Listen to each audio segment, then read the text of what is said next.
नमस्कार, मी प्रवर देशपांडे, डायरेक्टर अनंत competitive classes Nashik.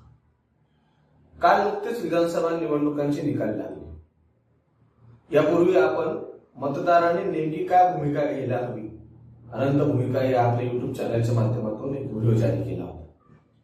त्यामध्ये आपण मतदारांची नेमकी भूमिका काय असावी आणि मतदारांनी नेमका कोणत्या गोष्टींना समोर ठेवून मतदान करावं, निष्पक्ष आणि उत्तम प्रकारचं मतदारांनी करण्यासाठी आपण लोकांना आवाहन केलं होतं, मतदारांना आवाहन केलं होतं. त्यानंतर आज आपण हा दुसरा व्हिडिओ निवडणुकीच्या निकालानंतर आपण जारी करत आहोत. काल जो इलेक्शनचा रिझल्ट लागला त्याच्यानंतर मी काही लोकांशी जेव्हा चर्चा करत होतो किंवा बोलत होतो तेव्हा माझा एक विद्यार्थी आहे जो सरकारी व्यवस्थेमध्ये चांगल्या पदावर नोकरीला आहे. त्यांनी मला एक काल प्रश्न विचारला, म्हणजे सर, एवढ्या जागा कशा काय आल्या, याच्या मागचे नेमकं गणित काय? कारण सगळीकडे विरोध दिसत असताना सुद्धा, म्हणजे महायुतीच्या कारभाराला विरोध दिसत असताना सुद्धा तो त्याला दिसत होता, त्याचं मत, त्याची बोली, त्याचं जे म्हणणं आहे ते मी तुम्हाला सांगत आहे. तरी सुद्धा एवढ्या जागा कशा काय? हा प्रश्न ज्या वेळेला त्यांनी मला विचारला त्यावेळेला म्हटलं की एकदा तुमच्याशी सगळ्यांशी परत एकदा व्हिडिओच्या माध्यमातून संवाद साधा, म्हणून मी हा व्हिडिओ आता करत आहे. मुळामध्ये एवढ्या जागा कशा आल्यात याचं एकमेव कारण आहे ते म्हणजे मतदानाचा वाढलेला टक्का. मतदानाचा टक्का वाढवण्यासाठी केले गेलेले प्रयत्न आणि सगळ्यात महत्वाचं म्हणजे मतदारांनी त्यांच्या मनामध्ये कोणत्याही प्रकारचं कन्फ्युजन ठेवलं नाही आणि सत्तेत सुद्धा कोणत्याही प्रकारची कन्फ्युजनची स्थिती निर्माण होईल अशा पद्धतीचं मतदान त्यांनी केलं नाही. क्लिअर कट मॅन्डेट दिला आणि याच्या मागे ही भूमिका मतदारांनी घेण्यामागे सुद्धा काहीतरी कारण आहेत.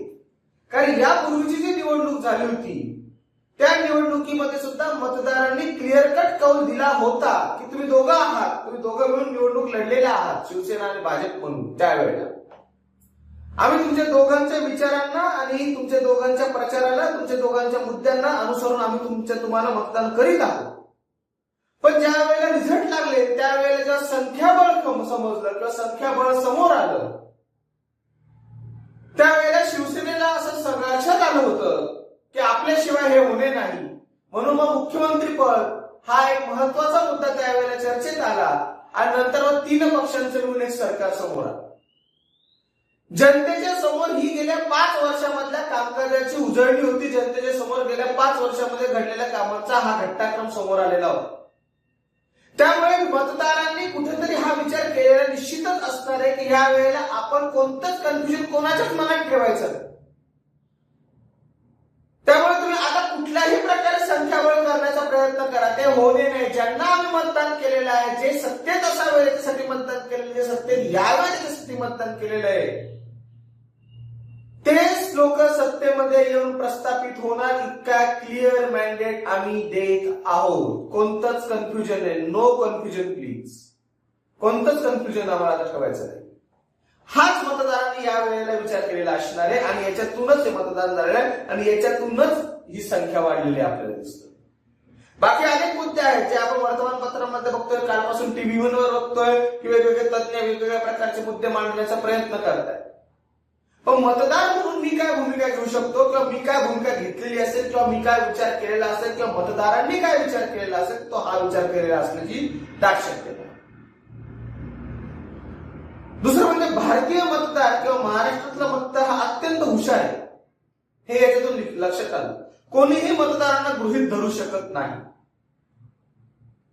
कारण मतदार बारकाईने सगळ्या गोष्टी टिपत असतो, नागरिक बारकाईने सगळ्या गोष्टी बघत असतो. त्यामुळे तुम्ही कोणाला कितीही काही सांगा तो तेच करतो जे त्याला करायचं असतं, जे त्यांनी ठरवलेलं असतं, जे त्याच्या हिताचं असतं, जे राष्ट्राच्या हिताचं असतं. मतदारांना जात, धर्म, पंथ, लिंग यांच्यामध्ये आज कोणत्याही प्रकारचा रस उरलेला नाही. हिंदुत्वाच्या मुद्द्यावर ही निवडणूक लढली गेली असेल तर तो एक भाग आलायचा, त्याच्यावर आपण चर्चा होते आहे बाकीच्या माध्यमांमध्ये. पण केवळ हिंदुत्व जागृत ठेवणारा पक्ष किंवा हिंदुत्वाची कास धरणारे पक्ष म्हणूनच यांना मतदान केलं गेलं पाहिजे का, असं बिलकुलही झालेलं नाही. बरोबरीने विकासाचा मुद्दा पण तेवढाच चर्चेत राहील, कारण मतदार बदलतो, तो तरुण येतोय, तरुण झालेला मतदार येतो, त्याच्या समोरच्या अनेक वेगवेगळ्या प्रकारचे प्रश्न त्याच्या समोर आहेत आणि त्याला माहिती आहे की माझ्या प्रश्नांची उत्तर ही माझ्या जातीतून नाही मिळणार आहे. त्याच्यामुळे त्याच्या पल्याड जाऊन आपण सगळे एक आहोत आणि एकतेने एका हातात हात गुंफून राहिलो तरच आपण विकासाच्या दिशेने वाटचाल करू शकू. या भूमिकेतून नवमतदार आता निवडणुकीकडे बघतो आणि तो त्याचा वोटिंग करण्याचा प्रयत्न करतो किंवा तो वोट देत असतो. जिथे जिथे जिथे तुष्टीकरण झालं, जिथे जिथे जिथे द्वेष निर्माण करण्याचा प्रयत्न केला गेला, जिथे जिथे विखारी प्रचार झाला, जहरी प्रचार झाला, त्या सगळ्या मुद्द्यांना ज्यांनी ज्यांनी ते बोललं त्या सगळ्या उमेदवारांना मतदारांनी नाकारलेलं दिसून येतं. भारतीय निवडणूक तंत्र 1950 ते 2024 याचा जर आपण मागोवा घेण्याचा प्रयत्न केला तर याच्यामध्ये आज भारतीय निवडणूक तंत्रामध्ये भविष्य, माझं भविष्य, माझ्या राष्ट्राचं भविष्य, माझ्या मुलाबाळांचं भविष्य, माझ्या घरातल्या स्त्रियांचं भविष्य हाच मुद्दा लक्षात घेऊन लोक मतदान करताना दिसत आहेत. आधी सहानुभूतीच्या लाटीवर काही लोक निवडून आलेली आपण बघितलेली आहे. त्यांचं कोणतरी दिवंगत झालं किंवा कोणतरी वारलं म्हणून त्याचा मुलगा, त्याची सून, त्याचा अमुक, त्याचा धमुक हा निवडून आलेला आहे. आता ती सहानुभूतीची लाट आपल्याला दिसत नाही म्हणून जिशन सिद्दीकींचा पराभव दिसतो बाबा सिद्दीकींच्या मृत्यूनंतर. लोक आता ह्या प्रॅक्टिकल अप्रोचने आपला मतदार चाललाय. मतदाराचा अप्रोच हा प्रॅक्टिकल झालेला आहे. त्यामुळे मतदार हा आता सजग होताना दिसत आहे आणि हीच भूमिका मतदारांनी कायमस्वरूपी ठेवणं खूप गरजेचं आहे. प्रत्येक निवडणुकीत ठेवणं खूप गरजेचं आहे. माझा वर्तमान काळ आणि माझा भविष्य काळ जो समृद्ध करू शकेल. मागच्या व्हिडिओत जशी मी विकासाची परिभाषा सांगितली होती त्याच पद्धतीने तोच खरा माझा उमेदवार ठरू शकतो किंवा तोच माझा खरा लोकप्रतिनिधी ठरू शकतो. ही सगळ्यात जमेची आणि महत्वाची बाजू आहे. तिसरी गोष्ट म्हणजे ज्या वेळेला मतदानासाठी मतदार बाहेर पडत होता त्यावेळेला तो पक्का विचार करून पडलेला होता. मतदानाच्या पूर्वी त्याच्या भोवती अनेक प्रलोभनांचं जाळ विणलं गेलेलं होतं. मी नाशिकमध्ये पण पाहिलंय. अनेक ठिकाणी अनेक प्रलोभनं दाखवली जात होती, दाखवली गेली. मतदार कोणत्याही प्रलोभनांना बळी पडला नाही. आपलं हे लोकशाहीचं कर्तव्य आहे आणि मतदान हे एक पवित्र कार्य आहे आणि जर आपण मतदार व्यवस्थित केलं, व्यवस्थित उमेदवार जर आपण निवडला तर आपला वर्तमान काळ आणि आपला भविष्य काळ हा सुकर आणि सुखमय व्यतीत करता येऊ शकतो याची जाण प्रत्येक मतदाराला वोटिंगच्या वेळेला होती आणि या जाणीवेतून तो वोटिंग करत होता. समाज माध्यमांवर वेगवेगळ्या पद्धतीचे फिरलेले जे मेसेजेस होते त्याच्यामध्ये रांगेचा मुद्दा होता की वेळ लागतो, रांग आहे, उभे राहा, कारण तुम्ही तुमच्या भविष्यासाठी उभे आहात, तुमच्या कल्याणासाठी तुम्ही उभे आहात. हा कुठेतरी मनाला भावणारा मुद्दा ठरलेला होता. लोकांच्या समोर रांगा होत्या. लोक मंदिरात रांगेला जसे उभे राहतात कारण की आपल्याला आपल्या परमेश्वराचं दर्शन घडणार आहे, तसं लोक इथे रांगेत उभे राहिले कारण मला माझं कर्तव्य पूर्ती करण्याचं समाधान मिळणार आहे, राष्ट्रीय कर्तव्य बजावल्याचं मला समाधान मिळणार आहे. या भूमिकेतून लोक खरोखर उभे राहिले. याच्यामुळे मतदानाची टक्केवारी वाढली आणि याच्यामुळे ही संख्या तुम्हाला बदललेली दिसली. मग महायुतीचं सत्तेमध्ये का? मग ही मतदानाची वाढलेली टक्केवारी महाविकास आघाडीकडे का गेली नाही? लोकांच्या मनामध्ये जर लोकांना कन्फ्युजनच ठेवायचं नव्हतं मग त्यांनी जे महाविकास आघाडीच्या द्वारे सुद्धा कन्फ्युजन ते दूर करू शकले असते. महायुतीचीच त्यांनी निवड का केली? हे प्रश्न जे समोर येत आहेत यांचं उत्तर एकच येतं की लोकांना विखारी, विषारी आणि दल बदलू प्रकारचे मत नको आहे, उमेदवार नको आहे. जे जे लोकांनी त्यावेळेला मी सांगितलं होतं मागच्या व्हिडिओमध्ये की जे जे उमेदवार इकडून तिकडं पळाले, ज्यांनी सातत्याने पक्ष बदलले, तत्व बदलली, त्या त्या उमेदवारांना पाडलं गेलं किंवा त्या त्या ठिकाणी महाविकास आघाडीला फटके बसले, तिथं तिथं महायुतीचे बोलबाला झाला. म्हणजे मतदार हा उमेदवाराच्या फक्त पक्षावर, जातीवर न जाता आता तो किती तत्वनिष्ठ आहे, किती तत्वानुसार स्वतःचं वर्तन करत आहे, करणारा आहे का हे बघत आहे. हाच त्याचा अर्थ आहे. त्याच्यामुळे आता मतदारांना गृहीत धरणं राजकीय पक्षांनी सोडावं, शेवटच्या घटकाला पैसे वाटप करणं बंद करावं. कारण मतदार हा विचार करतो की जर हा निवडून येण्यासाठी इतके पैसे वाटतो आहे, जो कोणी वाटत असेल तो, तर हा निवडून आल्यानंतर आपलं काही भलं करणार नाही, हा फक्त याचा गेलेला पैसा कमवण्यासाठी काम करणार आहे. त्याच्यामुळे मतदार आता जागरूक झालेला आहे, हे उमेदवारांनी लक्षात घेतलं पाहिजे, पॉलिटिकल पार्टीजनी लक्षात घेतलं पाहिजे. तो कारण लोकांकडे पैसा आहे, लोकांना पैसा कमवता येतो आणि प्रत्येक व्यक्तीला स्वकष्टाने कमवलेल्या पैशातून उदरनिर्वाह आणि सगळ्या गोष्टी करायला आवडतात. तुम्ही तुमचे दिलेले भिकेचे पैसे घेऊन त्याला स्वतःचे डोहाळ जेवण करण्यात इंटरेस्ट नाही, तो करणारही नाही. तो पहिला विचार हाच करतो की याचं पहिलं पाऊलच भ्रष्टाचाराच्या दिशेने चाललेलं आहे, हा सत्तेत आल्यानंतर शेवटपर्यंत किती मोठा भ्रष्टाचार करून ठेवल आणि त्याची झड आज घेतलेल्या थोडक्या पैशांमुळे मला किती लाख किती कोटींमध्ये मोजावी लागेल. आणि या भूमिकेतून ज्या वेळेला तो विचार करतो, त्यावेळेला तो ज्या वेळेला ईव्हीएम मशीनच्या समोर जातो आणि बटन दाबतो, तर ही सगळा विचार त्या मतदाराने केलेला असतो. महाविकास आघाडीला फटके बसण्यामागचं कारण त्याची सातत्याने बदललेली भूमिका आणि महायुतीला मिळण्याचं कारण एकच आहे की लोकसभेच्या वेळेला जे काही थोडंफार कन्फ्युजन क्रिएट होईल अशा पद्धतीची स्थिती निर्माण झालेली होती. याच्यापूर्वी महाराष्ट्रात कन्फ्युजन क्रिएट होऊ नये अशी स्थिती दिलेली असताना सुद्धा कन्फ्युजन क्रिएट करून दिलं गेलं होतं मागच्या विधानसभेच्या निवडणुकीला. या वेळेला लोकांनी सांगितलं की जे जे म्हणून कन्फ्युजन क्रिएट करतायत ते ते घटक बाजूला ठेवा आणि कन्फ्युजन ज्याच्यामध्ये नाहीये, ज्यांच्यामध्ये एकवाक्यता आहे, ज्यांच्यामध्ये सरळ जाण्याची दिशा दिसत आहे, ज्यांच्यामध्ये एकसंधपणा दिसत आहे, ज्यांच्यामध्ये प्रॉपर कोऑर्डिनेशन दिसत आहे, अशा लोकांच्या समोरचे बटन दाबा. हा प्रत्येक मतदाराने विचार केलेला असण्याची दाट शक्यता आणि त्याच्यामुळे लोकांनी स्वतःच्या मनातलं संपूर्ण कन्फ्युजन दूर केले आणि म्हणून अशा पद्धतीचे यापूर्वी न लागलेले रिझल्ट महाराष्ट्रामध्ये लागले.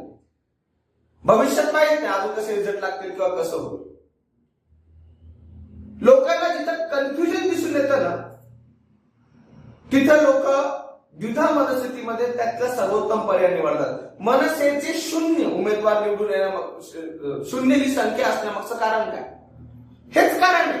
आणि हे आपण कालपासून वेगवेगळ्या वृत्तवाहिन्यांवर बघतोय की मनसेबाबत नेमकी काय भूमिका घ्यायची हे महाराष्ट्रातल्या मतदारांना समजत नाही. ते कन्फ्युज आहेत मनसेबाबत. काही चांगलं पण वाटतंय म्हणून सभांना गर्दी होते, पण विश्वास वाटत नाही म्हणून मतदान पडत नाही. ही मुख्य गोष्ट होते. म्हणजे जे जे म्हणूनच उत्तम आहे त्याच्यावर विश्वास ठेवावा का, याच्यामध्ये जो गॅप आहे त्याच्यामध्ये प्रश्न. त्यामुळे मनसेच्या बाबतीमध्ये आपल्याला आता जी स्थिती दिसते ती मागच्या वेळेला दिसू आणि मागच्या वेळेला एक आमदार होता, या वेळेला ते पण नाही. त्यापूर्वी वाटत होतं की मनसे काही सीटांवर येईल, काही सीटांवर मनसेची जागा येईल. मनसेची राज ठाकरेंची भाषणांमधली ती भूमिका स्पष्टपणे दिसून येत होती आणि मतदारांनाही वाटत होतं, काही मतदारांना वाटतही होतं काही जागाही 100% मनसेच्या येतील म्हणून. आणि ज्या वेळेला मग सत्ता स्थापनेची महायुतीच्या समोर संख्याबळाचा प्रश्न उपस्थित राहिला, तर मनसेचा पाठिंबा घ्यावा लागेल किंवा मनसे सत्ता कारणामध्ये समाविष्ट होईल किंवा बाहेरून पाठिंबा देईल आणि सरकार बसेल, अशा प्रकारची स्थिती येऊ शकते, अशा अटकळे बांधले जातात. ही स्थिती सुद्धा नको म्हणून मतदारांनी कोणतंच कन्फ्युजन न ठेवता क्लिअर कट मॅन्डेट दिली. ज्याच्यामुळे होणार आहे कन्फ्युजन ते सगळे घटक या निवडणुकीमध्ये दूर झालेले आपल्याला दिसतात. गरजेचं आहे की आगामी काळामध्ये त्यांना त्यांच्या प्रचाराचे मुद्दे, त्यांच्या जाहीरनाम्याचे मुद्दे आणि 5 वर्षामध्ये काम करत असताना कामाची दिशा याच्यावर त्यांना खूप मोठ्या प्रमाणामध्ये बदल करण्याची गरज पडणार आहे. पारंपरिक पद्धतीने आधुनिक काळात ते इलेक्शन्स होणे नाही, चालणार नाही. कारण मतदार त्याचा विचार, त्याचं शिक्षण, त्याच्या सभोवतालची परिस्थिती, त्याच्या समोरची आव्हानं आणि त्याला गाठायची ध्येय यांच्यामध्ये दिवसेंदिवस बदल होताना दिसतो. आणि याचा सगळ्याचा विचार पॉलिटिकल पार्टीजला आगामी काळात करावाच लागणार आहे. एक छानशी गोष्ट मला काय दिसून आली ती सांगतो. यापूर्वी झाली असेल तर मला माहित नाही, पण जरा ती मला वेगळी वाटली, युनिक वाटली म्हणून ती तुमच्याबरोबर शेअर करतो. काल ज्या वेळेला महायुतीला मॅन्डेट क्लिअर झाला त्यावेळेला त्या तिघाही जण म्हणजे देवेंद्र फडणवीस, मुख्यमंत्री एकनाथ शिंदे आणि अजितदादा पवार हे ज्या वेळेला पत्रकार परिषदांना सामोरे जात होते किंवा लोकांशी संवाद साधत होते त्यावेळेला आमच्यावर जबाबदारी वाढली आहे हे वाक्य ते प्रत्येक जण बोलू. एखादा पुरस्कार मिळाल्यानंतर पुरस्काराचं मनोगत व्यक्त करताना पुरस्कारार्थी ज्या वेळेला म्हणतो की ह्या पुरस्कारामुळे माझ्यावर जबाबदारी वाढली आहे, हे त्यावेळेला आपल्याला ऐकायला बघायला छान वाटतं. हे आपण खूप वेळा बघितलेलं आहे. पण एक लोकप्रतिनिधी ज्या वेळेला हे म्हणतो की तुमच्या दिलेल्या मतदानामुळे मी निवडून आलेलो आहे, त्यामुळे तुमच्या प्रतीची माझी जबाबदारी वाढली आहे, त्यावेळेला तो लोकप्रतिनिधी हा सुसंस्कृतच आहे याची खात्री मतदारांना प्राप्त. कारण की सत्तेची हवा, विजयाची हवा त्याच्या डोक्यात गेलेली नाही याचं पहिलं लक्षण ते आहे. आज माझा विजय झाला आहे, मताधिक्यांनी मी निवडून आलो आहे, पण ही स्थिती तात्कालिक असून 5 वर्षानंतर मला पुन्हा या जनतेसमोर जायचं आहे. त्याच्यामुळे जनसंवादाची परिभाषा ही जनतेच्या प्रति उत्तरदायित्वाचीच असलेली पाहिजे. याची सुरुवात मी आता या क्षणापासूनच करतो असा भाव ज्या वेळेला उमेदवारांच्या मनामध्ये येत असतो त्यावेळेला तो उमेदवार मतदारांना आपलासा वाटणारा असतो. आणि हे कालच्या निवडणुकीच्या नंतर दिसून आलं. मग प्रश्न असा आहे की मतदारांनी नेमकी भूमिका काय घ्यायची. तर मतदारांनी भूमिका काय घ्यायची तर क्लिअर कट मॅन्डेट देण्याचीच घ्यायची. राष्ट्रीय कर्तव्य म्हणून, नैतिक कर्तव्य म्हणून, मूलभूत कर्तव्य म्हणून मतदान प्रत्येक निवडणुकीत भरघोस पद्धतीने करायचंच आहे. आणि राजकीय पक्षांनी काय भूमिका घ्यायची तर मतदारांनी आपल्याला मतदान केलेलं आहे याची जाणीव केवळ 1-2 दिवसापुरती न ठेवता संपूर्ण 5 वर्ष ठेवायची आहे आणि आपल्या दिवसभराच्या प्रत्येक कामातून ती जाणून उद्धृत करायची आहे. आणि हे ज्या वेळेला होईल त्यावेळेला प्रत्येक 5 वर्षानंतर आपल्याला क्लिअर कट मॅन्डेट्स येताना दिसतील. मग ते कोणाच्याही साईडने जाऊ, पण जे मॅन्डेट्स येतील ते क्लिअर कट येतील. अनंत भूमिकेच्या माध्यमातून आज इतकंच. पुढच्या व्हिडिओ घेऊन लवकरच तुमच्या भेटीस येतोय. तोपर्यंत धन्यवाद.